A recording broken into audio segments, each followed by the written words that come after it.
Salut à tous et bienvenue dans Storyline. Après le troisième épisode assez dense sur la structure en 3 actes, je me suis dit que ça pouvait être pas mal de faire un épisode un petit peu plus léger sur une technique d'écriture très utilisée, très intéressante, mais que de plus en plus de spectateurs arrivent à reconnaître. Aujourd'hui, on va parler du fusil de Tchekhov, ou plus communément appelé le setup payoff. Le setup payoff a donc été théorisé par le dramaturge russe Anton Tchekhov. Rien à voir avec le Tchekhov joué par Anton Yeltsin dans les films Star Trek. Aucun lien, je suis fils unique. Ah, Le dramaturge disait « Si dans le premier acte vous dites qu'il y a un fusil accroché au mur, alors il faut obligatoirement qu'un coup de feu soit tiré avec ce fusil lors du deuxième ou troisième acte. S'il n'est pas utilisé, alors il n'a rien à faire là. » Ok, je crois que c'est assez difficile de faire plus clair que cette explication. Le setup payoff, c'est ça. Vous installez un élément quel qu'il soit au début de vos scénarios, généralement lors du premier acte, c'est le setup, l'installation.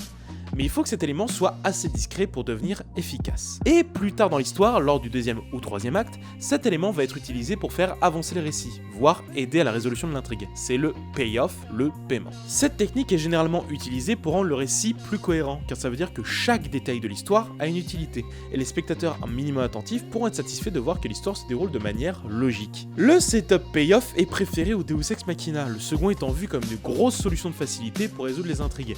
Mais il faut faire ça bien, car mal écrire un setup payoff, c'est presque ruiner la surprise. Si vous installez maladroitement votre élément, le spectateur saura qu'il aura une incidence importante plus tard, et c'est très frustrant. Dans les mauvais setup payoff, on peut citer The Dark Knight Rises, qui est un petit peu un cas d'école.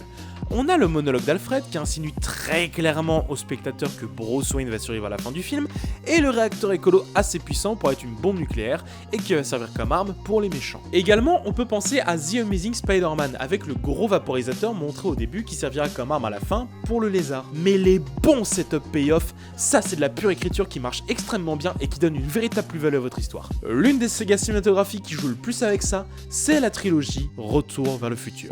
Jouant constamment sur le voyage dans le temps, les petits détails sont très importants. On peut citer l'horloge de l'hôtel de ville où au début du film, un tract mentionne l'éclair ayant frappé l'horloge le 12 novembre 1955 à 22h04.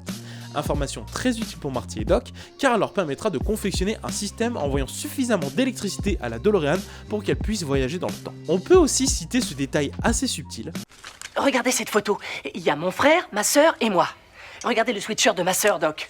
Il y a la date 1984. C'est un mauvais montage photographique, il manque le haut des cheveux de votre frère. Le fait qu'ils disent qu'il manque un bout de la tête est un setup et son payoff sera le moment où Marty comprendra que le fait qu'ils disparaissent de la photo signifie qu'ils disparaissent de la réalité, à force de changer la ligne temporelle de sa famille. Et il y en a plein d'autres dans cette trilogie, c'est presque un jeu à bord de tous les trouver, c'est vraiment cool. Et si je pouvais en citer un dernier que je trouve vraiment stylé, c'est cette réplique de Matrix. Je ne suis pas l'élu. Je suis désolée. Vous avez le pouvoir. Mais on dirait que vous attendez quelque chose. Quoi? Votre prochaine vie, peut-être. Qui sait? Car juste avec cette réplique, les Wachowski transforment la résurrection de Neo, qui pourrait passer facilement pour un gros Deus Ex Machina des familles, en un vrai payoff bien amené et qui fonctionne. Et ça c'est stylé. Pour conclure, le setup payoff est devenu une technique incontournable dans l'écriture scénario, mais est un outil difficile à utiliser car les spectateurs sont de plus en plus attentifs. À force de regarder des films et des séries, ils commencent à connaître les ficelles et les setups les plus mal foutus sont directement repérés et peuvent gâcher un film. Alors je vais un peu modifier une phrase de l'ami Mr. Fox pour donner mon avis. Un bon setup payoff est un setup payoff qui ne se voit pas. Voilà, alors j'espère que vous avez aimé ce 4ème épisode. Si c'est le cas, n'hésitez pas à mettre un pouce levé, sinon c'est l'autre pouce. Vous pouvez vous abonner en cliquant sur le bouton, me suivre sur Facebook et Twitter, ou bien faire un petit don sur la page Tipeee si vous le souhaitez et le pouvez. Et si vous voulez approfondir vos recherches, je mets les sources en fin de vidéo et en description. À la prochaine tout le monde, et écrivez bien. Ciao.